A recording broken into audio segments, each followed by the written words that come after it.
Hello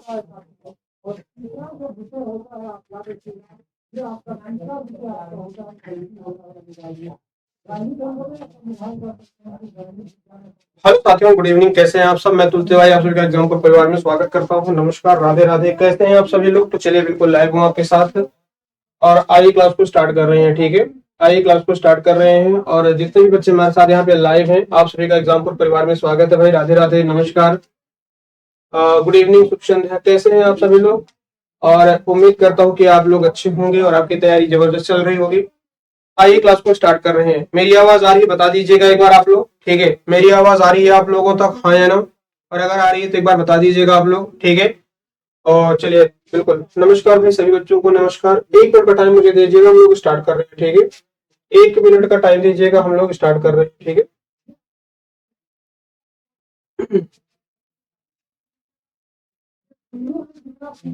बस थोड़ा सा टाइम दीजिएगा। सेशन को शेयर कर लीजिएगा। तब तक कितने बच्चे हमारे साथ यहाँ पे लाइव हैं, सभी लोग क्लास को शेयर कर लीजिएगा। और आइए स्टार्ट कर रहे हैं। ठीक है, आइए स्टार्ट कर रहे हैं और जानेंगे कि आज की क्लास में क्या कुछ महत्वपूर्ण यहाँ पे क्वेश्चंस कवर किए गए हैं। जितने बच्चे मेरे साथ यहाँ पे लाइव हैं, आप सभी का एग्जामपुर परिवार में स्वागत है भाई। राधे राधे सभी को। ठीक है, सभी को राधे राधे, नमस्कार।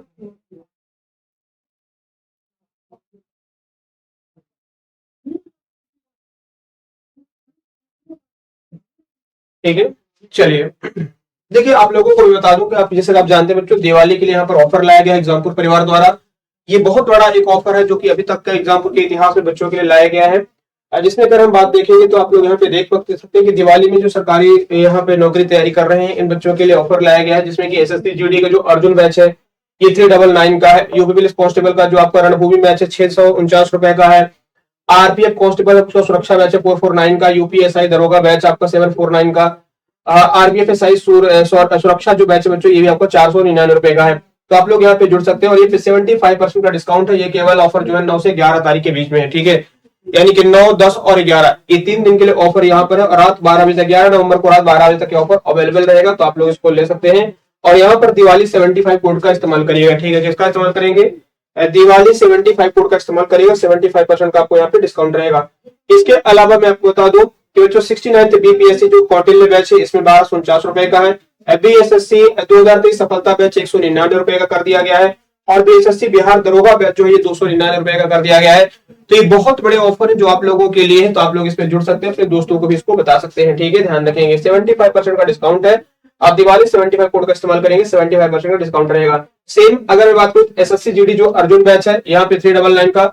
SSC foundation pre plus mains के लिए आपका ये जो कि सीजीएल सीपीओ सीएचएल एमटीएस 649 का है।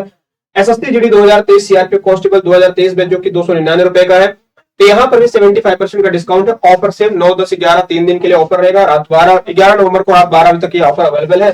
दिवाली 75 कोड का इस्तेमाल करिएगा। ठीक है, यूपीएससी यूपीपीसीएस के जो तैयारी कर रहे हैं इनके लिए संजीवनी बैच है 399 का। बीईओ आरओ एआरओ एपीएस मंथन बैच जो है आपका 949 का। यूपीपीसीएस आरओ एआरओ 2023 ये 449 का सफलता बैच है। लक्ष्य बैच बच्चों यूपीपीसीएस प्रीलिम के लिए 699 का। और यूपीपीसीएस आरओ एआरओ के लिए क्या है? प्रारंभ बैच है जो कि 699 का है।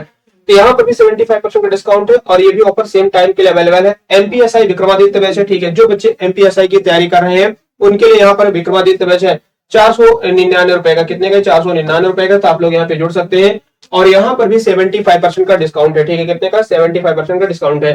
तो इतने तमाम सारे जो बैचेस है आप लोगों के लिए लॉन्च किए गए हैं। आइए क्लास को स्टार्ट कर रहे हैं। ठीक है, आइए क्लास को स्टार्ट करते हैं और जानते हैं आज का पहला क्वेश्चन यहाँ पे क्या कवर किया गया। तो बच्चों आज का हमारा पहला क्वेश्चन है, इनमें से किस संस्थान की स्थापना 1984 में हुई थी?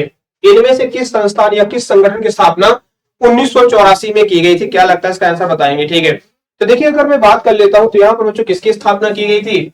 तो राजा रामन्ना। ठीक है, राजा रामन्ना उन्नत प्रौद्योगिकी केंद्र।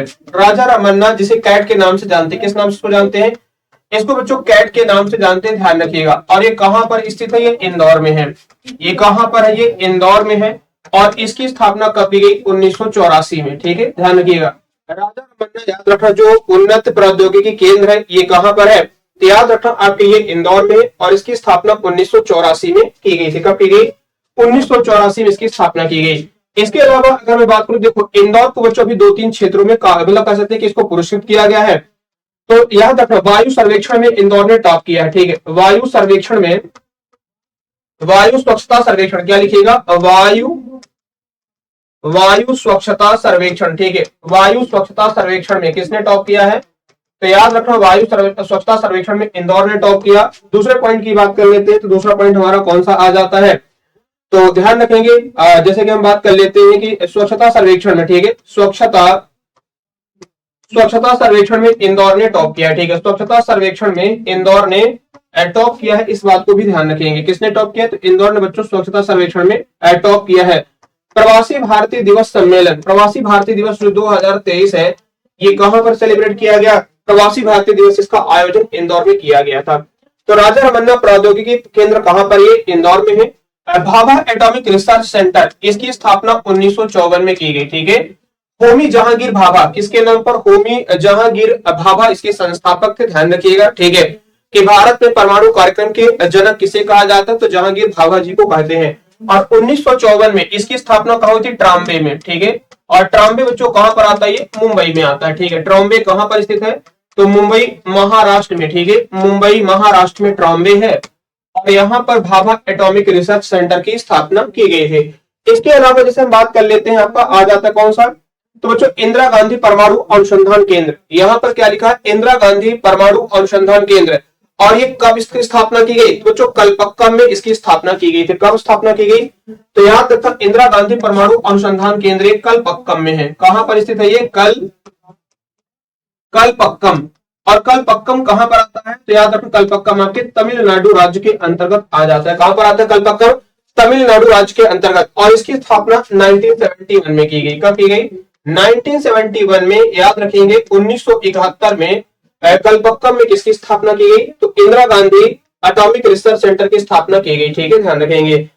Thumba equatorial rocket launching station, Thumba बच्चों कहां पर आता है, तो याद रखिए तिरुवनंतपुरम केरल में। कहां पर है ये, थुम्बा की बात कर लेते हैं। देखो थुम्बा जो है ना, थुम्बा बच्चों याद रखिएगा जो इक्वेटोरियल रॉकेट लॉन्चिंग सेंटर है, ये थुम्बा कहां पर आता है, तो लिख लीजिएगा थुम्बा, ये तिरुवनंतपुरम में आता है। कहां पर, ये तिरुवनंतपुरम। और तिरुवनंतपुरम कहां पर आ जाता है, तो तिरुवनंतपुरम याद रखिएगा, तिरुवनंतपुरम कहां पर है, केरल राज्य के अंतर्गत। कहां पर ये है, केरल राज्य के अंतर्गत, याद रखना तिरुवनंतपुरम आ जाता है। और इसकी स्थापना 1963 में की गई। कब की गई, 1963 में इसकी स्थापना की गई थी, ध्यान रखिएगा 1963 में इसकी स्थापना की गई है। तो ये अलग अलग संस्थान है जो कि भारत के अलग अलग शहरों में या राज्यों में स्थित है, ठीक है। तो ये चार तो आप याद ही रखना, चारों क्योंकि बड़े महत्वपूर्ण है, चार के चारों क्या है, ये बहुत ही महत्वपूर्ण आ जाते हैं, ठीक है। चलिए आगे बढ़ते, देखो हमारा नेक्स्ट क्वेश्चन क्या है। हमारा नेक्स्ट क्वेश्चन यहाँ पर क्या कह रहा है कि संयुक्त राष्ट्र मानव अधिकार परिषद की स्थापना कब हुई, United Nations human right council, इसकी स्थापना कब की गई थी, जरा बताएंगे। United Nations human right commission, इसकी स्थापना किस वर्ष में की गई, सभी बच्चे बताएंगे। जितने बच्चे मेरे साथ यहाँ पे लाइव है सभी लोग सेशन को शेयर करिएगा और बताएंगे यहाँ पे क्या लगता है इसका आंसर क्या होना चाहिए, ठीक है। बताओ भाई जल्दी से आंसर करेंगे, जितने बच्चे हमारे साथ यहाँ पे लाइव है सभी बच्चे आंसर करेंगे और बताइएगा। United nation human right commission, ठीक है, United nation human right commission की स्थापना किस वर्ष में की गई, ठीक है। United Nations human right commission, sorry council, United nation human right council, commission नहीं काउंसिल की बात हो रही है, ठीक है। United nation human right council जो है इसकी स्थापना किस वर्ष में की गई, ठीक है। यूनाइटेड नेशन ह्यूमन राइट जो काउंसिल है इसकी स्थापना किस वर्ष में की गई और इसका मुख्यालय कहां पर है, तो बच्चों याद रखिएगा, ठीक है। याद रखेंगे आप लोग यहाँ पे कि जो United nation human right council है इसकी स्थापना 2006 में की गई। कब की गई, 2006 में की गई। और इसका मुख्यालय कहां पर है, जेनेवा में, ठीक है। इसका मुख्यालय कहां पर है, जेनेवा स्विट्जरलैंड के अंतर्गत है। कहां पर है, जेनेवा स्विट्जरलैंड में किसका मुख्यालय आ जाता है, तो United Nations human right council का जो मुख्यालय कहां पर है, तो याद रखना चाहिए जेनेवा स्विट्जरलैंड के अंतर्गत आ जाता है। कहां पर ये है, United nation human right council की बात कर लेते तो इसका मुख्यालय कहां मिलेगा, तो याद रखिएगा इसका मुख्यालय बच्चों आपके जेनेवा में स्थित है। कहां पर ये, जेनेवा के अंतर्गत आ जाता है, इस बात को ध्यान रखिएगा, ठीक है। चलिए बहुत बढ़िया, ठीक है। चलिए ध्यान रखेंगे यूनाइटेड नेशन ह्यूमन राइट की बात कर लेते हैं तो United nation human right council कहां पर इसका हेडक्वार्टर है, तो याद रखना बच्चों आपके ये जेनेवा स्विट्जरलैंड में है। ठीक है, अगर मैं बात करूं नेशनल ह्यूमन राइट की बात करें, एनएचआरसी यानी कि नेशनल ह्यूमन राइट कमीशन, भारतीय की बात करें यानी कि नेशनल ह्यूमन राइट यानी कि राष्ट्रीय मानव अधिकार आयोग, जो भारत का है, ध्यान रखिएगा किसकी बात कर रहे हैं, भारत की बात करें बच्चों, एनएचआरसी की बात करें यानी कि नेशनल ह्यूमन राइट कमीशन, इसकी स्थापना कब की गई, तो 1993 में। जो ये 1993 है, यहां पर national human right commission, national human rights commission, इसकी स्थापना कब की गई, तो राष्ट्रीय मानव अधिकार आयोग की स्थापना याद रखना 1993 में। और इसके पहले अध्यक्ष कौन थे, रंगनाथ मिश्र जी थे। क्या नाम था, रंगनाथ मिश्र इसके पहले अध्यक्ष थे। और अभी वर्तमान में कौन है, तो याद रखिएगा अभी वर्तमान की बात करें तो वर्तमान बच्चों अरुण कुमार मिश्र जी हैं। क्या नाम है, अरुण कुमार मिश्र जी। ठीक है, अरुण कुमार मिश्र अभी वर्तमान में कौन है, तो याद रखना ये ह्यूमन राइट कमीशन के वर्तमान में अध्यक्ष नेशनल लेवल पे। आइए देखिए 1948 में क्या हुआ, एटॉमिक एनर्जी कमीशन। ठीक है, एटॉमिक एनर्जी कमीशन, इसकी स्थापना कब की गई, तो एटॉमिक एनर्जी कमीशन यानी कि एटॉमिक एनर्जी कमीशन का मतलब क्या होगा, परमाणु ऊर्जा आयोग। परमाणु ऊर्जा आयोग का गठन कब किया गया, 1948 में किया गया। इसे हम लोग हिंदी में क्या बोलते हैं, तो नोट करेंगे हिंदी में से परमाणु ऊर्जा आयोग कहा जाता है। ठीक है, परमाणु ऊर्जा आयोग, इसका गठन कब किया गया, 1948 में किया गया। ठीक है, परमाणु ऊर्जा आयोग का गठन कब किया गया, 1948 में किया गया, ध्यान रखेंगे। चलिए इस बात को सारे जितने भी महत्वपूर्ण पॉइंट थे मैंने वो सारे बता दिए, तो आप लोग इन चीजों को ध्यान रखेंगे। आइए बढ़ते हैं अगले क्वेश्चन की तरफ। देखो अगला क्वेश्चन क्या है, इनमें से बताएंगे राष्ट्रीय ग्रामीण विकास संस्थान कहां पर स्थित है। राष्ट्रीय ग्रामीण विकास संस्थान जो है ये भारत में कहां पर स्थित है, राष्ट्रीय ग्रामीण जो विकास संस्थान है ये भारत में कहां पर स्थित है, जरा बताएंगे। ठीक है, राष्ट्रीय ग्रामीण विकास संस्थान ये भारत में कहां पर स्थित है, तो राष्ट्रीय ग्रामीण विकास संस्थान ये कहां पर, हैदराबाद में स्थित है, हैदराबाद तेलंगाना में। ध्यान रखेंगे हैदराबाद तेलंगाना में कौन सा संस्था है, तो हैदराबाद तेलंगाना में राष्ट्रीय ग्रामीण विकास संस्थान है। और यहीं पर अगर मैं बात करूं, ठीक है, यहीं पर मैं बात करूं बच्चों, तो याद रखना आपका हैदराबाद में ही क्या मिल जाएगा आपको, तो सरदार पटेल, क्या लिखेंगे, सरदार पटेल। ठीक है, सरदार पटेल। ठीक है, सरदार पटेल यहाँ पर आईपीएस जो ट्रेनिंग इंस्टीट्यूट है कहां पर है, तो आईपीएस जो ट्रेनिंग संस्थान है ये कहां मिलेगा, तो याद रखना आपके ये ट्रेनिंग संस्थान ये भारत में कहां मिलेगा, हैदराबाद में। ठीक है, ये संस्थान कहां पर, हैदराबाद तेलंगाना के अंतर्गत आ जाता है। और इसी हैदराबाद में ध्यान रखना दो तीन चीजें और हैं, एक तो निजाम सागर झील है। ठीक है, क्या है, निजाम सागर झील। निजाम सागर झील ये कहां पर, हैदराबाद में स्थित है। ठीक है, हैदराबाद में निजाम सागर झील है। यहीं पर बच्चों आप जानते हैं कौन सा, हुसैन सागर झील। क्या लिखिएगा, हुसैन सागर झील। तो हुसैन सागर जो झील है ये कहां पर स्थित है, तो आपके हैदराबाद तेलंगाना में।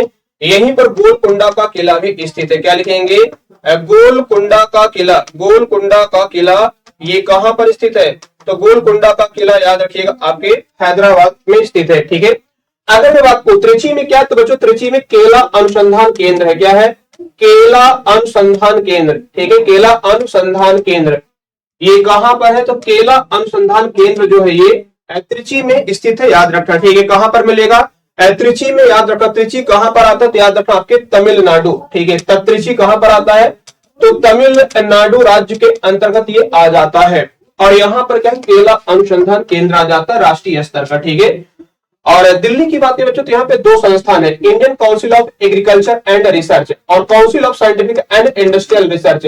ये दोनों आपने पढ़ा होगा। यहाँ पर आईसीएआर का मतलब क्या है, तो Indian Council of Agriculture and research. ठीक है, क्या है, Indian Council of Agriculture and research. ठीक है, यानी कि भारतीय कृषि अनुसंधान संस्थान की बात कर लेते हैं, तो याद रखना Indian Council of Agriculture and research. ठीक है, कृषि अनुसंधान जो संस्थान है केंद्र सरकार, ये कौन सा, आईसीएआर। इसकी स्थापना 1929 में की गई। कब की गई, 1929 में। अब बच्चों काउंसिल ऑफ साइंटिफिक और इंडस्ट्रियल रिसर्च है, council of Scientific and Industrial research, इसकी स्थापना कब की गई, तो 1942 में की गई। और ये कहां दोनों है, नई दिल्ली में स्थित है। अब देखो शिमला में क्या है, तो आलू अनुसंधान केंद्र है। यहाँ पर क्या है, तो आलू अनुसंधान केंद्र। ठीक है, आलू अनुसंधान केंद्र ये कहां पर मिलेगा, तो आलू अनुसंधान केंद्र बच्चों, आलू अनुसंधान केंद्र। ठीक है, आलू अनुसंधान केंद्र ये कहां पर स्थित है, तो शिमला हिमाचल प्रदेश में है। कहां पर है, शिमला हिमाचल प्रदेश के अंदर क्या मिल जाएगा आपको, तो आलू अनुसंधान केंद्र यहाँ पर देखने को मिल जाएगा। ठीक है, चलिए इन बातों को आप याद रखेंगे। जितने बच्चे हमारे साथ यहाँ पे लाइव हैं सभी लोगों को नमस्कार भाई। और देखिए हैदराबाद में बच्चों आपको पता होगा IRDAI, ठीक है, यानी कि insurance regulatory development authority of India, IRDAI का भी हेडक्वार्टर कहां पर, हैदराबाद में है। और जो IRDAI है ना, यानी कि insurance regulatory development authority of India, इसकी स्थापना कब की गई थी, तो 1999 में। और IRDA का हेडक्वार्टर कहां पर, हैदराबाद में। ठीक है, ये भी कहां पर है, ये हैदराबाद में इसका मुख्यालय है। ठीक है, और देखिए यही जो हैदराबाद है 2024 यानी कि अगले साल 2024 तक क्या है, ये भी तो आंध्र प्रदेश की राजधानी के तौर पर काम करेगी। ठीक है, आंध्र प्रदेश की राजधानी के तौर पर ये भी काम करेगा। और देखिए जो CSIR है ना, इसकी स्थापना का श्रेय किसको जाता है, तो शांति स्वरूप भटनागर जी को। किसे जाता है, शांति स्वरूप भटनागर, शांति स्वरूप भटनागर, इन्होंने किसकी स्थापना की थी, तो शांति स्वरूप भटनागर की बात करें बच्चों, तो इन्होंने शांति स्वरूप भटनागर जी ने CSIR की स्थापना की थी। किसका क्रेडिट जाता है इसको स्थापित करने में, शांति स्वरूप भटनागर जी को जाता है। आइए देखिए नेक्स्ट पे जरा बताएंगे, यहां पर सही क्रम आपको बताना है जिसमें कि इन शासकों ने भारत में शासन किया। इनमें आपको सही क्रम बताना है कि जिन शासकों ने भारत में शासन किया है, क्या लगता है, ठीक है, इनमें से सही क्रम बताना है कि इनमें से किन शासकों ने शासन किया है, इसको क्या लगता है। ठीक है, जरा बताएंगे, सभी बच्चे आंसर करेंगे। जितने बच्चे हमारे साथ यहाँ पे लाइव हैं सभी लोग आंसर करिएगा और बताएंगे क्या लगता है इसका आंसर क्या होना चाहिए। ठीक है, बताओ भाई जल्दी से। ठीक है, जल्दी से आंसर करेंगे। जितने बच्चे हमारे साथ यहाँ पे लाइव हैं सभी लोग आंसर करेंगे और बताएंगे इनमें से सही क्रम क्या लगता है। आइए जानते हैं। देखो अगर हम आपसे बात करें तो बच्चों आपको पता होगा, सबसे पहले आ जाते हैं इल्तुतमिश के बारे में। तो इल्तुतमिश का जो शासन काल की बात कर लेते तो कब से रहा है, तो आप जानते हैं 1211-12 के लगभग। ठीक है, कब था, 1211 से। 1211 से बात करें बच्चों तो कब तक रहा है, ठीक है, तो 1211 से ये किसका शासन काल रहा है, तो इल्तुतमिश का था। ये जो कि कहा था दिल्ली सल्तनत की बात आ जाती है, कहां पर, दिल्ली सल्तनत की बात आ जाती है। तो 1211 से 1236 यानी कि जब तक किसका था, रजिया सुल्तान आती है ना, तो 1236 हो गया। अलाउद्दीन खिलजी, अलाउद्दीन खिलजी का क्या था, 1296 सॉरी 1296 से 1316, ये जो आपका समय आ जाता है किसका आ जाता है, तो याद रखिएगा यहाँ पे अलाउद्दीन खिलजी का आ जाता है। अलाउद्दीन खिलजी के बाद फिर क्या था, शेरशाह सूरी का। शेरशाह सूरी का टाइम क्या था, 1540 से 1545 का समय आ जाता है। और अकबर का शासन कब आता है, तो 1500 क्या लिखिएगा, 55 की बात की तो 1556 से लेकर के 1605 ईस्वी, ये किसका शासन काल आ जाता है, तो याद रखना ये सभी अलग अलग शासकों के शासन काल यहाँ पर आ जाते हैं। तो जरा बताएंगे यहाँ पर जो कि कौन सा क्रम आपका सही हो जाएगा। ठीक है, तो देखा जाए यहाँ पे, यहाँ बच्चों सबसे पहले क्या हो जाएगा, तो देखो सबसे पहले आ जाता है आपका फोर्थ। ठीक है, क्या हो जाएगा, फोर्थ ऑप्शन हो जाएगा। इसके बाद फोर्थ के बाद कौन हो जाएगा, तो आपका थर्ड आ जाता है। ठीक है, फोर्थ हो जाएगा फिर थर्ड हो जाएगा। ठीक है, फोर्थ होगा फिर थर्ड हो जाएगा, फिर कौन सा हो जाएगा आपका, शेरशाह सूरी यानी कि फर्स्ट हो जाएगा। और लास्ट में क्या होगा, तो आपका सेकंड हो जाएगा। ठीक है, यानी कि 4 3 1 और 2। ठीक है, 4 3 1 और 2 ये क्या हो जाएगा, करेक्ट आंसर। तो 4 3 1 और 2 कौन सा ऑप्शन आ रहा है, बी। ठीक है, कौन सा आज ऑप्शन, तो बी आ जाएगा, ध्यान रखिएगा। ठीक है, चलिए आगे बढ़ते हैं, नेक्स्ट क्वेश्चन पर आते हैं। बाकी इनके बारे में देखो पढ़ोगे तो बहुत सारी बातें हैं। इल्तुतमिश ने याद रखना किस क्या शुरुआत करवाई थी, तो तुर्कान ए चहलगानी यानी कि 40 गुलाम सरदारों का एक समूह बनवाया था, जिसे क्या बोला गया, तुर्कान ए चहलगानी कहा गया। ठीक है, या चालीसा कभी कहते थे। ठीक है, ध्यान रखिएगा। इसी ने आपको पता हो क्या शुरू करवाया, टका और जीतल, दो मुद्रा चलवाई थी, टका और जीतल। टका आज कहा, बांग्लादेश की करेंसी का नाम टका है। ठीक है, जो कि इल्तुतमिश के द्वारा चलवाई गई थी। कुतुब मीनार का निर्माण कार्य पूरा करवाया। ठीक है, किसका, कुतुब मीनार का निर्माण कार्य पूरा करवाया। अलाउद्दीन खिलजी की बात करें बच्चों, सबसे ज्यादा जो मंगोल अटैक हुए थे किसके शासन में हुए थे, खिलजी शासन काल में हुए थे। ध्यान रखना, मंगोलों का आक्रमण सर्वाधिक कब हुआ था, याद खिलजी शासन काल में। ठीक है, ध्यान रखेंगे। अकबर के ढेर सारे कानून जो आप लोगों ने पढ़ा कभी और चर्चा करेंगे। ठीक है, आइए बढ़ते देखो नेक्स्ट क्वेश्चन पे।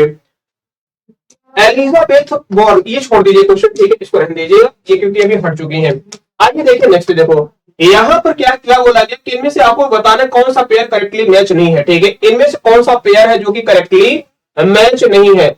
कलिंग युद्ध क्या 261 में होता है, और क्या लिखा, सका एरा, क्या सके एरा की संवत की शुरुआत क्या 78 ईस्वी में होती है।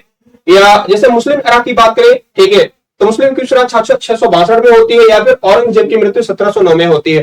इनमें से कौन सा सही है और कौन सा गलत आपको बताना है। तो देखो बच्चों इनमें कौन सा गलत दिया हो, 1709, ठीक है। यहाँ पर जो औरंगजेब है इसकी मृत्यु कब होती है, 1707 में होती है, ठीक है। कब होती है, 1707 में। तो जो यहाँ पर दे रखा है ये क्या ऑप्शन है, ये गलत दे रखा है, ध्यान रखिएगा। 1709 इसका क्या होगा, करेक्ट आंसर हो जाएगा।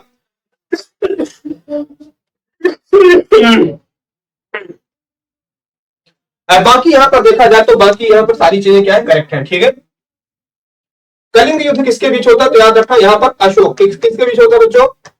तो जो कलिंग युद्ध होता है किसके बीच होता है, अशोक और अनंत पद्मनाभन के बीच होता है। क्या होता है, अनंत पद्मनाभन, नोट कर लीजिएगा। अनंत कलिंग नरेश क्या नाम था, अनंत पद्म, ठीक है। अनंत पद्मनाभन के बीच में क्या होता है, तो याद रखना ये कलिंग का युद्ध होता है और ये किसके बीच होता है, तो अशोक के साथ हुआ, ठीक है, अशोक के शासनकाल में। और जो कलिंग युद्ध है इसका वर्णन कहां पर हुआ, तो 13वें शिलालेख में हुआ है, ठीक है। 13वें शिलालेख में किसका वर्णन हुआ है, तो 13वें शिलालेख में बच्चों याद रखना अशोक ने किसके बारे में जिक्र किया है, तो कलिंग युद्ध, कलिंग युद्ध के बारे में बताया गया, ठीक है। शक संवत की शुरुआत किसने की थी, कनिष्क, ठीक है, ध्यान रखना। कुषाण वंश के राजा कनिष्क ने, कुषाण वंश के राजा कनिष्क ने बच्चों इसको कहां पर कब किसकी शुरुआत की, शक संवत की, और 1957 में भारत सरकार द्वारा इसे अपनाया गया राष्ट्रीय पंचांग में, ठीक है। भारत सरकार के द्वारा क्या लिखिएगा, भारत सरकार के द्वारा जो आपका 1957 किसे अडॉप्ट किया गया, तो याद रखना शक संवत जो कि कनिष्क के द्वारा शुरू किया गया था, इसे राष्ट्रीय पंचांग कैलेंडर में इसको शामिल किया गया, ठीक है। यानी कि शुरुआत की गई किसकी, तो शक संवत के, है ना, याद रखना भारतीय कैलेंडर में। मुस्लिम लीग कब हुआ, तो ये बिल्कुल करेक्ट है, ध्यान रखिएगा। और औरंगजेब क्या है, ये गलत दे रखा, ठीक है। 1707 इसका क्या हो जाएगा, करेक्ट आंसर याद रखना 1707 तो हो जाएगा। चलिए आगे बढ़ जाए, यहाँ पर सबने नोट कर लिया, ठीक है। अच्छा मुझे ये बताइएगा औरंगजेब का मकबरा कहां पर है, औरंगजेब का जो मकबरा है ये कहां पर है, ठीक है। औरंगजेब का जो मकबरा है ये कहां पर है जरा बताएंगे, ठीक है। किस जगह पर औरंगजेब का मकबरा आ जाता है। राधे राधे भाई, सभी को राधे राधे, नमस्कार सभी बच्चों को, ठीक है। चलिए आइए बढ़ते अगले क्वेश्चन की तरफ। देखो भाई नेक्स्ट क्वेश्चन हमारा क्या कहता है कि जब नेताजी सुभाष चंद्र बोस जी ने राष्ट्रीय कांग्रेस के अध्यक्ष पद से इस्तीफा दिया था तो यह प्रस्ताव किसे दिया गया था, ठीक है। इसका जो प्रस्ताव था ये किसे प्रदान किया गया था, मतलब कि आप इस पद को लीजिए। तो याद रखना डॉक्टर राजेंद्र प्रसाद जी को, किसे दिया गया था, डॉक्टर राजेंद्र प्रसाद जी को इस प्रस्ताव को, इस पद के लिए प्रस्तावित किया गया था कि आप इस पद को ग्रहण कीजिए, ठीक है। तो क्या हो जाएगा, डॉक्टर राजेंद्र प्रसाद जी इसका करेक्ट आंसर हो जाएगा, ठीक है, ध्यान रखेंगे। आगे पट्टाभी सीतारमैया की बात करें तो पट्टाभी सीतारमैया को हराया था किसने, तो जो कि अपोजिट पे थे नेताजी सुभाष चंद्र बोस के में, तो इनको किसको हराया था, पट्टाभी सीतारमैया। और ये मध्य प्रदेश के पहले राज्यपाल बने, क्या थे, मध्य प्रदेश के पहले राज्यपाल कौन थे, तो मध्य प्रदेश के बच्चों पहले राज्यपाल की बात करें तो पट्टाभी सीतारमैया को बनाया गया था। मध्य प्रदेश के पहले राज्यपाल कौन थे, पट्टाभी सीतारमैया। और जेबी कृपलानी की बात करें बच्चों, जेबी कृपलानी कब थे, तो याद रखना ये मेरठ अधिवेशन में कांग्रेस के अध्यक्ष थे, ठीक है। 1946-47 में, ध्यान रखिएगा 1946-47 में भारतीय राष्ट्रीय कांग्रेस के जो अध्यक्ष थे कौन थे, जेबी कृपलानी थे। कहां पर, तो याद रखना ये मेरठ अधिवेशन में थे, ध्यान रखना कहां थे, मेरठ अधिवेशन में, इस बात को आप ध्यान रखिएगा, ठीक है। जवाहरलाल नेहरू जी की बात करें तो 1929 में लाहौर अधिवेशन में कांग्रेस के अध्यक्ष थे, कहां पर, लाहौर अधिवेशन, ठीक है। कि लाहौर अधिवेशन में बच्चों कौन थे, तो पंडित जवाहरलाल नेहरू कांग्रेस के अध्यक्ष थे, इस बात को भी आप ध्यान रखिएगा। और आपको पता होगा कि जब नेताजी सुभाष चंद्र बोस की बात करें, ठीक है, जब नेताजी सुभाष चंद्र बोस जी ने कांग्रेस को त्याग पत्र दिया था, यानी कांग्रेस को छोड़ा था, तो उन्होंने 1939 में किसकी स्थापना की थी, तो नेताजी सुभाष चंद्र बोस जी ने फॉरवर्ड ब्लॉक बनाया था। क्या बनाया था, फॉरवर्ड ब्लॉक, ये पार्टी बनाई थी। फॉरवर्ड ब्लॉक की स्थापना किसने की थी, याद रखना नेताजी सुभाष चंद्र बोस जी ने की थी, किसने, नेताजी सुभाष चंद्र बोस जी ने। और इसी लाहौर अधिवेशन में याद रखना बच्चों सबसे पहले क्या मांग उठी थी, पूर्ण स्वराज की मांग की गई थी, पूर्ण स्वराज, ठीक है। तो पूर्ण स्वराज की बात करें या पूर्ण स्वराज की बात करें तो सबसे पहले इसकी मांग कहां पर की गई थी, याद रखना लाहौर अधिवेशन में 1929 के दौरान। कब की गई थी, 1929 के दौरान, ध्यान रखेंगे, ठीक है। चलिए और अंतिम भारतीय अगर बात करें कि अंतिम गवर्नर जनरल की बात करें तो कौन था, पहला और अंतिम भारतीय सी राजगोपालाचारी थे, ठीक है। सी राजगोपालाचारी बच्चों क्या थे, तो आपने पढ़ा होगा सी राजगोपालाचारी, ठीक है, सी राजगोपालाचारी, सी राजगोपालाचारी ये क्या थे, तो अंतिम भारतीय क्या थे, तो गवर्नर जनरल थे। स्वतंत्र भारत के पहले और अंतिम, स्वतंत्र भारत के अंतिम जो भारतीय गवर्नर जनरल कौन थे, सी राजगोपालाचारी जी थे। आइए चलते अगले क्वेश्चन की तरफ। देखो क्या है, यदि आरबीआई नगद आरक्षित अनुपात कम कर देता है तो क्रेडिट यानी साख में क्या अंतर आएगा। ठीक है, साख में क्या सृजन होगा। आरबीआई अगर सीआरआर को घटा दे, नगद आरक्षित अनुपात का मतलब क्या, सीआरआर कैश रिजर्व रेशियो। ठीक है, तो बच्चों अगर आरबीआई सीआरआर को घटा देगा तो मार्केट में लिक्विडिटी क्या हो जाएगी, कम हो जाएगी। ठीक है, सॉरी बढ़ जाएगी, क्या होगी, बढ़ जाएगी। अगर सीआरआर को घटा दिया जाए तो मार्केट में लिक्विडिटी क्या हो जाएगी, इंक्रीज हो जाएगी। ध्यान रखिएगा, ठीक है, इट विल इंक्रीज। ऐसा क्यों भाई साहब, जैसे देखिए होता क्या है कि बच्चों जो सीआरआर होता है ना, ये कैश के फॉर्म में रखना पड़ता है। किस फॉर्म में, ये नकद के फॉर्म में रखना पड़ता है। किस फॉर्म में, नकद के फॉर्म में रखना पड़ता है। और जैसे मान लेते हैं कि अभी मान लीजिए 4% चल रहा है, सीआरआर कितना चल रहा है, 4% चल रहा है। तो बैंक के पास ये सीआरआर किसको रखना पड़ता है, बैंक को। सीआरआर किसको रखना पड़ेगा, बैंक को रखना पड़ता है। कोई भी सरकारी बैंक है या प्राइवेट बैंक, तो सभी को क्या रखना पड़ेगा, सीआरआर रखना पड़ता है। तो मान लीजिए कि बैंक के पास आज कितना है, मान लेते हैं कि आज 1000 रुपए है। ठीक है, कितना, एक फॉर एग्जांपल छोटा अमाउंट ले रहे हैं जिससे आपको कैलकुलेशन करने में आसानी और समझने में भी आसानी होगी। अब 4000 का 4% कितना हो जाएगा। ठीक है, तो 4000 का 4% बच्चों 40 रुपया हो जाएगा। ठीक है, तो ये 40 रुपए कैश के फॉर्म में बैंक कहां रखेगा, आरबीआई के पास रखना पड़ता है। ये कंडीशन है कि जो सीआरआर होता है ये कहां रखना पड़ता है, बैंक रखेगा आरबीआई के पास। कहां रखता है ये, बैंक आरबीआई के पास रखता है सीआरआर जो है कैश के फॉर्म में। ठीक है, अब देखिए यहाँ पे कितना चला गया, 4% यानी कि 40 रुपया चला गया। ठीक है, कितना चला गया, 40 रुपया चला गया। तो जो ये 40 रुपए के बाद अब बचा कितना, तो 960 रुपया बचा। अब बैंक कितना खर्च करेगा, 960 रुपए ही खर्च कर पाएगा मार्केट में, है ना। अब देखिए यहाँ पे सीआरआर घटा दिया, अब सीआरआर मान लीजिए कि 3% कर दिया। कितना कर दिया, 3%। अभी भी बैंक के पास कितना, 1000। अब कितना बैंक रखेगा, 30 रुपया। अब बैंक के पास एक्स्ट्रा अमाउंट कितना आ गया, 10 रुपए आ गया ना। अब कितना रखना पड़ेगा, मात्र 30 है। तो यहाँ पर उसके पास बच रहा था 960 रुपया। अब यहाँ पे कितना बचेगा, 970। तो मार्केट कितना और ज्यादा वो लोन दे सकता है। पहले वो 960 रुपए लोन दे पा रहा था, अब वो कितना लोन दे देगा, अब वो 970 रुपया, यानी कि 10 रुपया और कोई लेगा तो हम उसको और दे देगा, 10 रुपए ले जाओ, बचा हुआ बैंक के पास। तो बच्चों मार्केट में पैसा क्या हो गया, बढ़ गया। ठीक है, तो यहाँ पर क्या हो जाएगा, यह बढ़ेगा। याद रखिएगा, जब भी सीआरआर आरबीआई घटाता है, ठीक है, जब भी आरबीआई सीआरआर को घटाएगा तो मनी फ्लो मार्केट में क्या होगा, बढ़ जाएगा। और जब सीआरआर बढ़ा दिया जाएगा, ठीक है, अब मान लीजिए यहीं पर सीआरआर कितना हो गया, 5% हो गया। कितना हो गया, अगर यहीं पर सीआरआर 5% हो गया, अब कितना रखना पड़ेगा, इसका बताओ जरा, 950 रुपया। मतलब आरबीआई क्या हो गया, पैसे की कमी हो गई। अब ज्यादा पैसा रखना पड़ रहा है आरबीआई के पास, है ना, बैंक को। तो यहाँ पर पैसा क्या हो जाएगा, घट जाएगा। ठीक है, तो यानी कहने का मतलब यही हुआ कि जब भी मार्केट में पैसा, जब भी सीआरआर घटेगा तो मार्केट में पैसा बढ़ेगा, जब सीआरआर घटेगा तो मार्केट में मनी फ्लो बढ़ेगा, और सीआरआर बढ़ेगा तो मार्केट फ्लो क्या, मार्केट मनी क्या हो जाएगी, तो याद रखना, वहां पर एब्जॉर्ब कर ली जाएगी, यानी कि कम कर दी जाएगी। ठीक है, ध्यान रखना। तो इसका आंसर क्या हो जाएगा, तो याद रखना, यह बढ़ेगा। ठीक है, क्या होगा, यह बढ़ेगा। ठीक है, सी वाला आंसर करेक्ट हो जाएगा। आइए चलते देखो नेक्स्ट पे, अगला क्वेश्चन देखो क्या है हमारा। केंद्र सरकार ने, इस क्वेश्चन को रहने क्योंकि इसमें बदल गए हैं। ठीक है, ये बदल गए हैं। आइए चलते देखो नेक्स्ट पे, भारतीय संविधान में सार्वजनिक स्वास्थ्य और स्वच्छता को शामिल किया गया है। भारतीय संविधान में जो सार्वजनिक स्वास्थ्य और स्वच्छता को शामिल किया गया है, किसमें शामिल किया गया है, यानी कि अगर देखा जाए तो पब्लिक हेल्थ और सैनिटेशन है।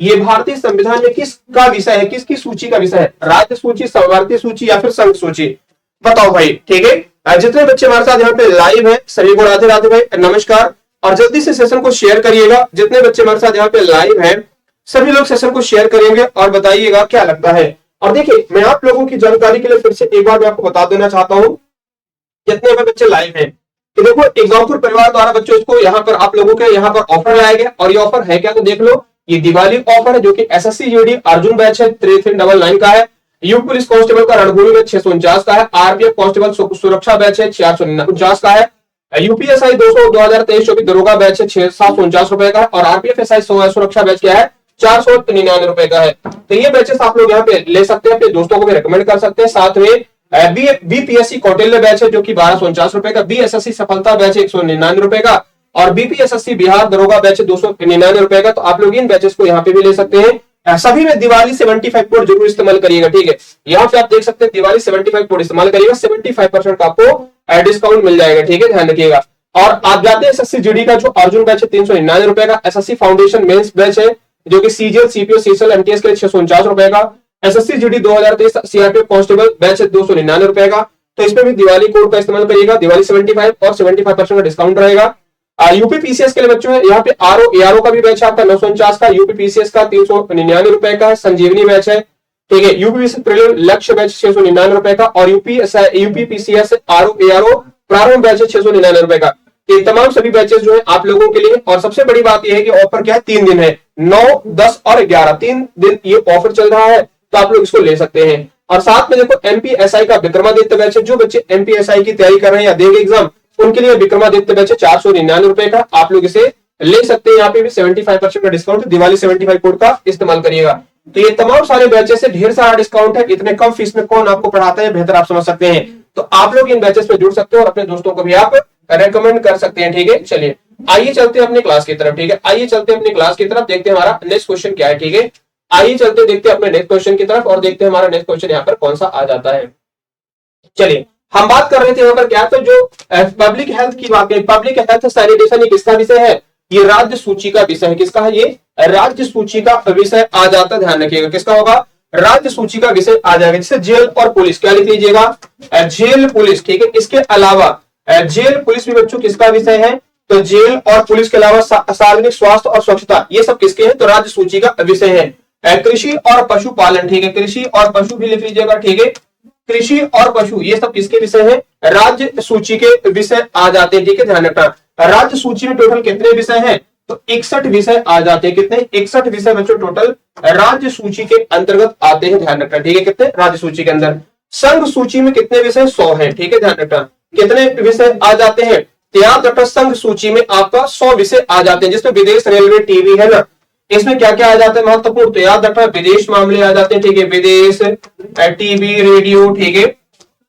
आपका डाकघर हो गया, क्या लिख लीजिएगा, डाकघर, ये सभी, रेलवे लिख लीजिएगा, क्या लिख लीजिएगा, रेलवे, ये सब आपके किस में आते हैं, तो याद रखना ये राज्य सूची के, सॉरी केंद्र सूची के विषय में आ जाते हैं। कहां आते हैं सब, केंद्र सूची के विषय के अंतर्गत ये आ जाते हैं, ठीक है।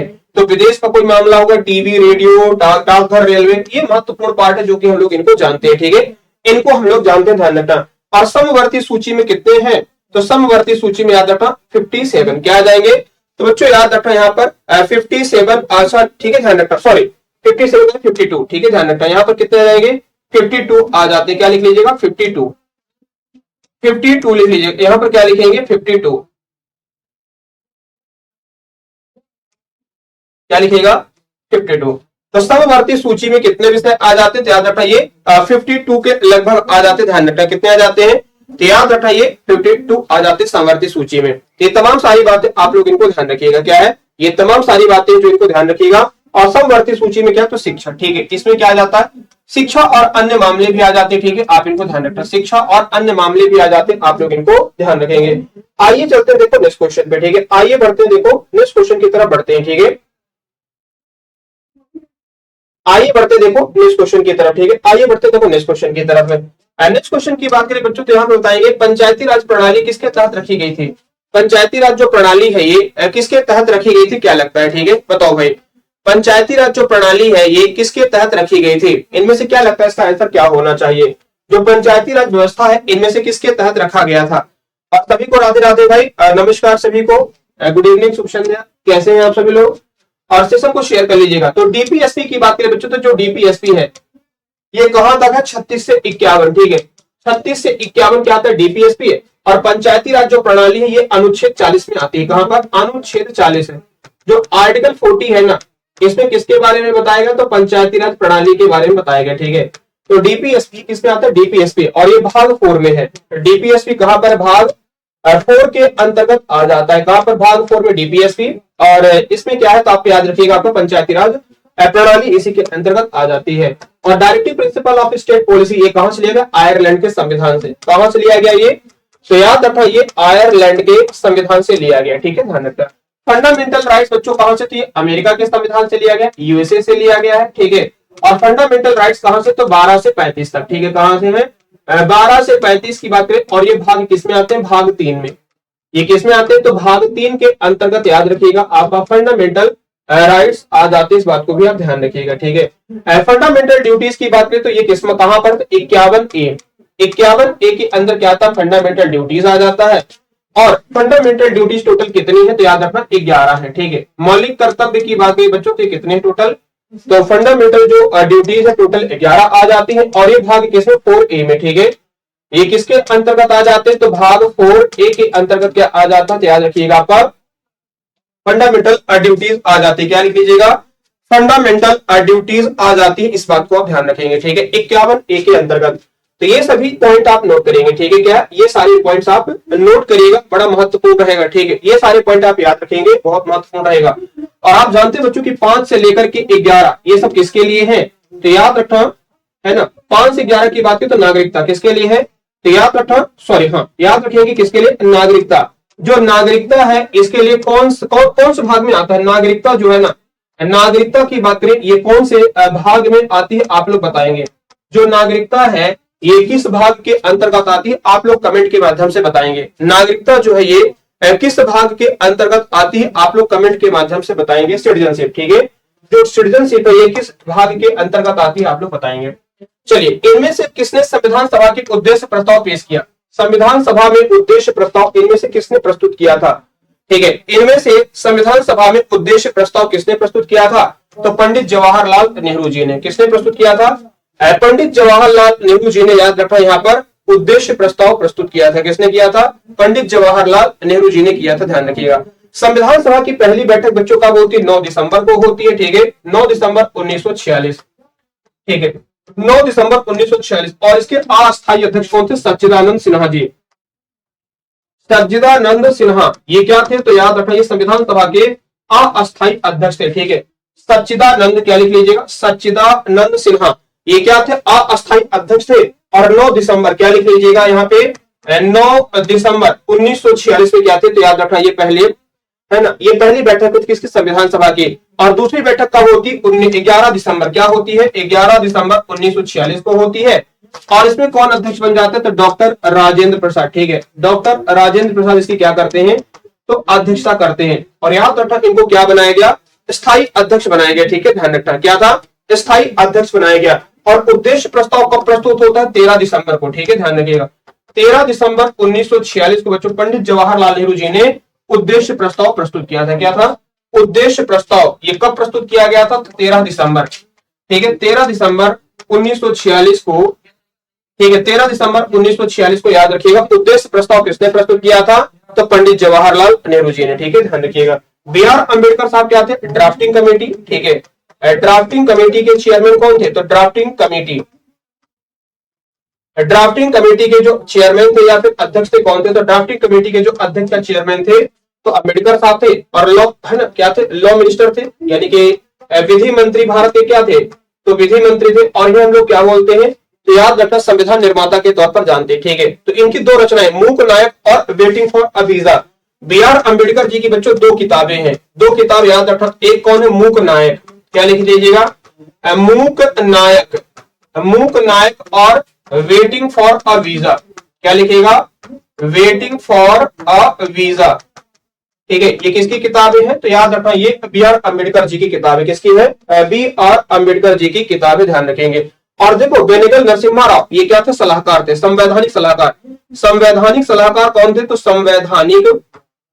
संविधान सभा के जो संवैधानिक सलाहकार थे, तो संवैधानिक सलाहकार बच्चों कौन थे, याद रखना। संवैधानिक सलाहकार के तौर पर किसको नियुक्त किया गया था, तो याद रखना बेनेगल नरसिम्हा राव जी को, किसे, बेनेगल नरसिम्हा राव को नियुक्त किया गया था, ध्यान रखेंगे, ठीक है। चलिए आगे बढ़ते अगले क्वेश्चन पर आ जाते हैं। देखिए हमारा नेक्स्ट क्वेश्चन क्या कहता है, इसको छोड़ दीजिए क्योंकि बदल चुके हैं यहाँ पे, ये करंट का क्वेश्चन है, रहने दीजिए। आइए बढ़ते नेक्स्ट पे, G20 बैठक ये भी छोड़ दीजिए, G20 हो चुका है, ठीक है। G20 की बात कर लेते हैं, आइए बढ़ते नेक्स्ट पे। देखो यहाँ पर अगर मैं बात करूं बच्चों, तो अगला क्वेश्चन हमारा कहता है इसमें कौन सा, which vitamin is not found in cow milk, इनमें से कौन सा विटामिन होता है जो गाय के दूध में नहीं पाया जाता है, ठीक है। इनमें से कौन सा विटामिन है जो कि गाय के दूध में नहीं पाया जाता है, क्या लगता है, ठीक है। इनमें से कौन सा विटामिन है जो कि गाय के दूध में नहीं पाया जाता है, तो देखिए इनमें से कौन सा हो जाएगा, तो विटामिन सी, ठीक है। विटामिन सी की बात करें बच्चों, ये गाय के दूध में नहीं पाया जाता है, ठीक है। क्या हो जाएगा, इसका करेक्ट आंसर हो जाएगा विटामिन सी, ठीक है, ध्यान रखिएगा। क्योंकि विटामिन सी कहां पर पाया जाता है? खट्टे पदार्थों में पाया जाता है। ठीक है, ध्यान रखना कहां पर पाया जाता है ये, तो बच्चों याद रखना जो विटामिन सी है ये कहां पर, तो खट्टे पदार्थों में पाया जाता है, तो याद रखना इसमें नहीं मिलेगा। बाकी के, ए और डी, ठीक है।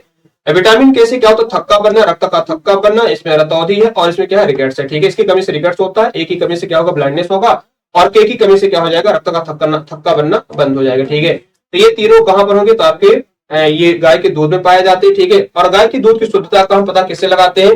सॉरी, दूध की शुद्धता का पता हम लैक्टोमीटर, ठीक है, लैक्टोमीटर से पता लगाते हैं। ठीक है, लैक्टोमीटर क्या होता है? तो दूध की शुद्धता का पता लगाने के लिए किसका इस्तेमाल होता है? तो लैक्टोमीटर का इस्तेमाल किया जाता है। ठीक है, क्या लैक्टोमीटर का इस्तेमाल किया जाता है, इस बात को ध्यान रखिएगा। आइए देखते हैं नेक्स्ट क्वेश्चन पे। अंतरिक्ष में जाने वाली भारतीय मूल की दूसरी अमेरिकी महिला अंतरिक्ष यात्री कौन थी? दूसरी अमेरिकी महिला अंतरिक्ष यात्री कौन थी, जरा बताएंगे। ठीक है, कौन थी? अंतरिक्ष में जाने वाली भारतीय मूल की दूसरी अमेरिकी महिला जो अंतरिक्ष यात्री थी कौन थी, क्या लगता है? ठीक है, बताओ भाई। ठीक है, इनमें से क्या लगता है, इसका क्या आंसर हो जाएगा? इनमें से कौन सी ऐसी दूसरी भारतीय मूल की दूसरी अमेरिकी महिला है जो कि कहां पर गई? अंतरिक्ष में गई।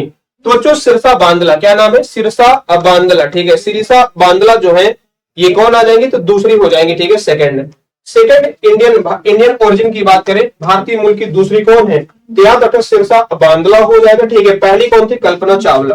पहली कौन थी? तो फर्स्ट याद रखिएगा कल्पना चावला थी, जिनका संबंध हरियाणा से था। ठीक है, कल्पना चावला का संबंध कहां से था? हरियाणा से था, इस बात को ध्यान रखिएगा। कल्पना चावला का संबंध हरियाणा से था, और ये 2003 ये अंतरिक्ष में कब गई? तो बच्चों याद रखना 2003 में। ठीक है, 2003 में गई, और जब इनका कोलंबिया नाम का शटल वापस आ रहा था, यानी कि जो सैटेलाइट था वापस आ रहा था, उसमें क्या हो गया? डिस्ट्रॉय हो गया और इनकी मृत्यु हो जाती है। ठीक है, क्या हो गई? मृत्यु हो गई। और सिरसा बांदला ये कहां से? आंध्र प्रदेश से है। ये कहां से है? आंध्र प्रदेश से, ध्यान रखिएगा। और एक महिला और है, तो याद रखना ये अगर देखा जाए ना, तो चलिए ये भारतीय मूल की है लेकिन अमेरिका में रहती है, तो सिरसा बांदला से पहले अगर मैं बात को बच्चों तो क्या लिख लीजिएगा आप लोग? सुनीता विलियम्स। क्या हो जाएगा? सुनीता विलियम्स। ठीक है, तो यहां पर क्या हो गए? तीन महिलाएं हो गई, तो सुनीता विलियम्स। तो ये सुनीता विलियम्स तो याद रखना ये अमेरिका से है। कहां से? ये अमेरिका में रहती है सुनीता विलियम्स, ध्यान रखना। बाकी कल्पना चावला हरियाणा और सिरसा बांदला आंध्र प्रदेश, और सुनीता विलियम्स कहां है? तो ये अमेरिका में रहती है। कहां पर रहती है? ये अमेरिका में रहती है, इस बात को भी आप ध्यान रखिएगा। अमेरिका की स्पेस एजेंसी का नाम क्या है? इसरो। याद रखिए बच्चों, अमेरिका की स्पेस एजेंसी जो है इसका नाम क्या है? इसरो, सॉरी क्या है? नासा। याद रखेंगे क्या है नाम? तो इसका नासा लिख लीजिएगा। अमेरिका की स्पेस एजेंसी कौन है? नासा है, और इसकी स्थापना कब की गई? 1958 में। ठीक है, कब की गई? 1958 में। और भारत की क्या है? तो भारत में लिखिएगा इसरो है। भारत का क्या लिखिएगा? तो इसरो किसकी स्पेस एजेंसी है? तो भारत की स्पेस एजेंसी है। और इसरो की स्थापना कब की गई? तो 15 अगस्त 1969। ठीक है, 15 अगस्त 1969 को किसकी स्थापना की गई? तो बच्चों याद रखिएगा आपके इसरो की स्थापना की गई। और एस सोमनाथ जी वर्तमान में इसके क्या है? तो अध्यक्ष के तौर पर कौन काम कर रहे हैं? एस सोमनाथ जी कर रहे हैं। ठीक है, आइए चलते देखो अगले क्वेश्चन की तरफ। देखो हमारा क्या है? कोस्टा रिका की राजधानी इनमें से कौन सी है? कोस्टा रिका की जो राजधानी है इनमें से कौन सी आ जाती है? जरा बताइए क्या लगता है? कोस्टा रिका की जो राजधानी है इनमें से कौन है? तो कोस्टा रिका की बच्चों जो राजधानी है सैन जोन्स है, लुआंडा है, तिराना है। इनमें से क्या लगता है क्या होगा? ठीक है, इनमें से क्या लगता है क्या हो जाएगा? तो याद रखो सैन जोन्स ये किसकी? तो कोस्टा रिका। ठीक है, तो कोस्टा रिका की बात करें तो कोस्टा रिका की राजधानी क्या है? तो कोस्टा रिका की राजधानी बच्चों सैन जोन्स है। ठीक है, लुआंडा की बात करें तो लुआंडा की आपने देखो, लुआंडा जो है अफ्रीका महाद्वीप का देश है। ठीक है, कहां की? अफ्रीका महाद्वीप का देश कौन है? लुआंडा। और यहाँ की राजधानी क्या है? अंगोला। क्या लिखिएगा? अंगोला यहाँ की राजधानी है। तिराना, देखो ये अगर पूछ ले भाई तिराना कहाँ के? तो अल्बानिया का नाम सुना आप लोगों ने? अल्बानिया, अल्बानिया का तो नाम सुना होगा, बिल्कुल सुना होगा अल्बानिया का नाम। तो अल्बानिया की राजधानी का नाम क्या है? तिराना। ठीक है, और रीगा कहाँ के? लातविया। ठीक है, लातविया की बात करें बच्चों तो लातविया की जो राजधानी क्या है? तो रीगा है। ठीक है, ध्यान रखना क्या है? लातविया की जो राजधानी है इसका नाम क्या है? तो रीगा लातविया की कैपिटल है। ठीक है, ध्यान रखिए। कोस्टा रिका कहाँ की? तो सैन जोस इसकी राजधानी है। लुआंडा की क्या? अंगोला है। इस सब चीजों को ध्यान रखेंगे। आइए चलते हैं देखो अगले क्वेश्चन की तरफ। इनमें से कौन सा देश संघाई सहयोग संगठन का सदस्य नहीं है? इनमें से कौन सा देश संघाई सहयोग संगठन का सदस्य नहीं है? तो इनमें से कौन सा नहीं बच्चों? तो याद रखना म्यांमार। ठीक है, जो म्यांमार है ना ये एससीओ का सदस्य नहीं है। ठीक है, म्यांमार जो है ये एससीओ यानी कि संघाई सहयोग संगठन का सदस्य कौन नहीं है? एससीओ नहीं है। एससीओ बना कब था? 2001 में, ठीक है, कब बना? 2001 में। और इसमें वर्तमान में कितने देश आ जाते हैं? तो वर्तमान में जो सदस्य देश हैं इनकी टोटल संख्या 9 है, ठीक है, कितनी टोटल संख्या? 9 इसमें टोटल सदस्य देश आ जाते हैं। और एससीओ का हेडक्वार्टर कहां पर है? तो बच्चों नोट करना, इसका जो हेडक्वार्टर या मुख्यालय कहां पर मिलेगा? बीजिंग में है, ठीक है, कहां पर है? तो बीजिंग चीन में इसका मुख्यालय मिलेगा। कहां पर इसका हेडक्वार्टर है? बीजिंग चीन में इसका मुख्यालय मिल जाएगा, ध्यान रखेंगे, ठीक है, कहां पर? बीजिंग चीन में संघाई सहयोग संगठन का हेडक्वार्टर आपको मिल जाएगा, ठीक है। चलिए आगे बढ़ते हैं, देखो अगला क्वेश्चन क्या है। ठोस चालक में धारावाहक होते हैं, ठीक है, ठोस चालक में धारावाहक होता है। Current carriers in solid conductor are, ठीक है, जरा बताएंगे प्रोटॉन, न्यूट्रॉन, फ्री इलेक्ट्रॉन या फिर नन ऑफ दीज, इनमें से क्या होगा? जो सॉलिड कंडक्टर की बात करें बच्चों, इनमें जो इलेक्ट्रॉन होते हैं किस फॉर्म में होते हैं, किस फॉर्म में ट्रेवल करते हैं, ठीक है, धारावाहक होते हैं। जरा बताएंगे यहां पर क्या लगता है? तो जो फ्री इलेक्ट्रॉन के मुक्त में है ना, किस फ्री इलेक्ट्रॉन यानी कि मुक्त इलेक्ट्रॉन के रूप में। करंट कैरीज इन सॉलिड कंडक्टर, ठीक है, सॉलिड कंडक्टर की बात कर लेते हैं तो इसमें जो करंट फ्लो होती है तो मुक्त इलेक्ट्रॉन के तौर पर, किस पर? तो मुक्त इलेक्ट्रॉन के तौर पर ये यहां पर मूव करते हैं, इस बात को ध्यान रखिएगा, ठीक है, कहा मुक्त इलेक्ट्रॉन के तौर पर। और जे थॉमसन ने इलेक्ट्रॉन की खोज किसने की थी बच्चों? याद रखना, ये जे थॉमसन ने, ध्यान रखिएगा, किसने? तो जे थॉमसन ने, नोट करिएगा। जे थॉमसन की बात करें तो इन्होंने किसकी खोज की थी? तो इलेक्ट्रॉन की बात करें, ठीक है। चैडविक की बात करें बच्चों, न्यूट्रॉन, ठीक है, चैडविक ने किसको खोजा? तो याद रखना, चैडविक ने किसको खोजा? तो न्यूट्रॉन को खोजा था, ठीक है, ध्यान रखना, क्या है? न्यूट्रॉन को खोजा था, इस बात को ध्यान रखना। प्रोटॉन की खोज किसने की? आप लोग कमेंट के माध्यम से बताइएगा, ठीक है, प्रोटॉन की खोज किसने की? आप लोग अपने कमेंट करके बताने, ठीक है। भारतीय संविधान के किस अनुच्छेद में अल्पसंख्यकों के हितों को शामिल किया गया है? संविधान के किस अनुच्छेद में अल्पसंख्यकों के हितों को शामिल किया गया? यानी कि जो माइनॉरिटी है इनके जो राइट्स है ये कौन से संविधान के किस अनुच्छेद में बताया गया इनके बारे में, ठीक है। इनमें जो अल्पसंख्यकों की बात की गई बच्चों, तो वो है ना अल्पसंख्यकों के हितों को शामिल किया गया है।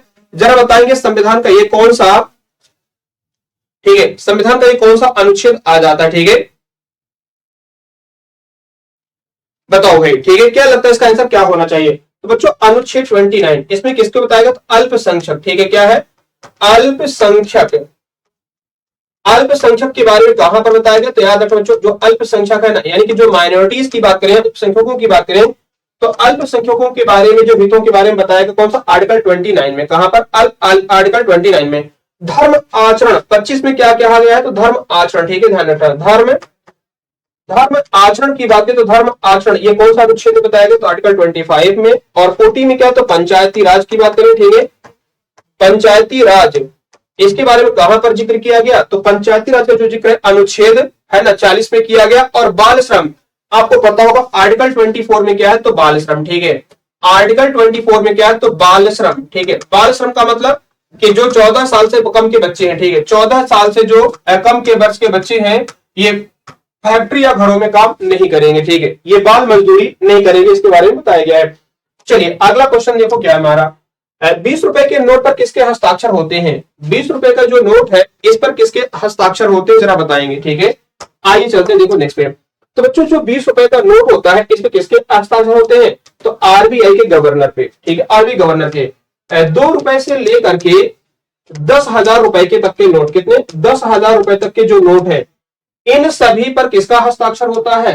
तो याद रखना बच्चों, इन सभी पे आरबीआई के गवर्नर का हस्ताक्षर होता है। किसका? आरबीआई के गवर्नर के यहाँ पर सिग्नेचर होते हैं, ध्यान रखना, ठीक है। कहां पर? 2 रुपए से लेकर के 10,000 रुपए के नोट पर, ठीक है। और 1 रुपए के नोट पर किसके हस्ताक्षर होते हैं? जो कागज का नोट होता है वित्त सचिव, किसके हस्ताक्षर होते हैं?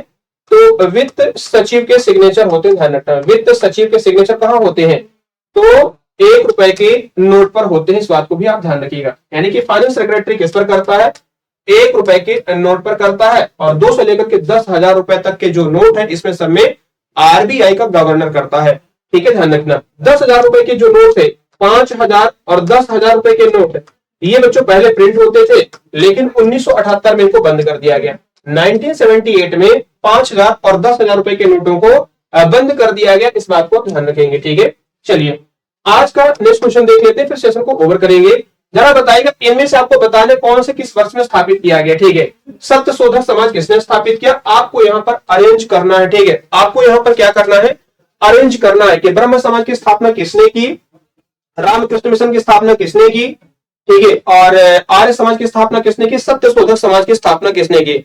इसका आंसर करेंगे, बताएंगे क्या लगता है इसका आंसर क्या होना चाहिए, ठीक है, बताओ भाई जल्दी से आंसर करेंगे। तो देखिए ब्रह्म समाज की स्थापना की बात करें बच्चों तो राजा राम मोहन रॉय, ठीक है, ब्रह्म समाज कब बनाया गया, 1828 में। और ब्रह्म समाज की स्थापना किसने की, राजा राम मोहन रॉय ने। रामकृष्ण मिशन की स्थापना स्वामी विवेकानंद जी ने 1897 में कब किया, 1897 की बात की गई। देखिए अगर पूछ रहे आर्य समाज, ठीक है, यहाँ पर क्या बोला गया, आर्य समाज, आर्य समाज की स्थापना किसने की, दयानंद सरस्वती जी ने की। और आर्य समाज की स्थापना दयानंद सरस्वती जी ने कब की, तो याद रखना जो आर्य समाज था बच्चों ये बनाया गया 1875 में। कब बनाइए, 1875 में इसकी स्थापना की गई, ठीक है। अब यहां पर बोला गया सत्य शोधक समाज, के.सी. धरुलु नायडू या फिर ज्योतिबा फूले, इनमें से किसने किया।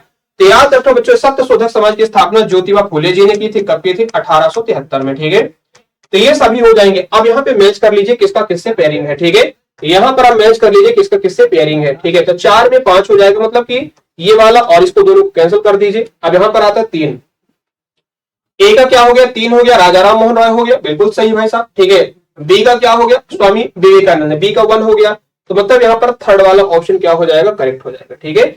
चलिए तो आइए जल्दी से एक बार आपको और मैं बता दूं चलते चलते, ठीक है, एक बार मैं आपको चलते चलते और बता देता हूं। यहाँ पे कुछ ऑप्शन और है जो कि आपके पेपर के लिए बड़े, सॉरी यहाँ पर जो ये देखिए है ना, यहाँ पर ये जो ऑफर है एग्जाम्पल परिवार द्वारा, ये ऑफर आप लोगों के लिए लाया गया है। एसएससी जीडी का जो अर्जुन बैच है 399 का है, यूपी पुलिस कांस्टेबल रणभूमि बैच है 649 का है, आरपीएफ कांस्टेबल सुरक्षा बैच है 449 रुपए का, यूपीएसआई दरोगा 749 का, और यूपी आरपीएफ एसआई सुरक्षा बैच 499 रुपए का। दिवाली ऑफर यहाँ पर आपके लिए चल रहा है, आप लोग इस बैच को ले सकते हैं और अपने दोस्तों को भी रेकमेंड कर सकते हैं। यहीं पर अगर मैं बात करूं तो बीएसएससी बच्चों आपका कौटिल्य बैच है 1249 रुपए का, बीएसएससी सफलता बैच 199 रुपए का जो कि बच्चे बिहार एसएससी की तैयारी कर रहे हैं, और बीएसएससी दरोगा जो बैच है 299 रुपए का है। तो आप लोग यहाँ पे जुड़ सकते हैं और इनमें दिवाली 75 कोड का इस्तेमाल करेगा, 75% का डिस्काउंट रहेगा। 9, 10 और 11 ये 3 दिन ही ऑफर रहेगा, ठीक है, 9, 10 और 11 3 दिन ऑफर चल रहा है, आप लोग ले सकते हैं, अपने दोस्तों को भी रेकमेंड कर सकते हैं। एसएससी जीडी अर्जुन बैच है, देख सकते हैं, एसएससी फाउंडेशन बैच है जो प्रीलिम मेंस के लिए है, एससीजीएल सीपीओ सेशनल एमटीएस, और एसएससी जीडी बच्चों सीआरपीएफ कांस्टेबल बैच है 299 का। तो ये भी आप ले सकते हो, अपने दोस्तों को रेकमेंड कर सकते हैं। यूपीएससी सॉरी यूपी पीसीएस की बात करें कि यूपी जो पीसीएस है इनके लिए आपका आरओ प्रीलिम लक्ष्य बैच है, प्रारंभ बैच है, ये सभी बैचेस हैं जो आप लोगों के लिए यहाँ पर है, आप लोग अपने दोस्तों को रिकमेंड कर सकते हो, आप भी इसको ले सकते हैं अपने, है ना। तो चलिए यहाँ पर विक्रमादित्य जो कि एमपीएसआई के लिए है 499 रुपए का है, और ये तमाम सारे बैचेस जो है आप लोग एग्जाम्पल के ऑफिशियल एप्लीकेशन से ले सकते हैं। कोई क्वेरी है, कोई डाउट है, कोई दिक्कत है तो आप दिए गए नंबरों पे कॉल कर सकते हैं, ठीक है, यहाँ पे दिए गए नंबरों पे आप कॉल कर सकते हैं। नंबर आपके सामने मैं बता देता हूं, ठीक है, नंबर आपके सामने यहाँ पर ये देख लीजिएगा, अपडेट होंगे 9873111552 और 8448116245। तो इन नंबर पर आप कॉल कर सकते हैं, अपने दोस्तों को भी आप बता सकते हैं, ठीक है। तो चलिए फिर आज हम सेशन को पे समाप्त करते हैं और उम्मीद करता हूं आप लोगों ने सेशन को एंजॉय किया होगा। अगर कहीं पर कोई गिले शिकवे कोई डाउट है तो आप लोग मुझे कमेंट करके बता सकते हैं, ठीक है, कमेंट करके बता सकते हैं। और यहाँ पर आप लोगों के लिए होमवर्क है, ठीक है, क्या है ये आप लोगों के लिए होमवर्क है, आप लोग इस क्वेश्चन का जवाब कहां दीजिएगा, होमवर्क में दीजिएगा, ठीक है, इसका जवाब आप लोग कहां दीजिएगा, होमवर्क में दीजिएगा। बाकी अपना ध्यान रखेंगे, टेक केयर, बाय बाय।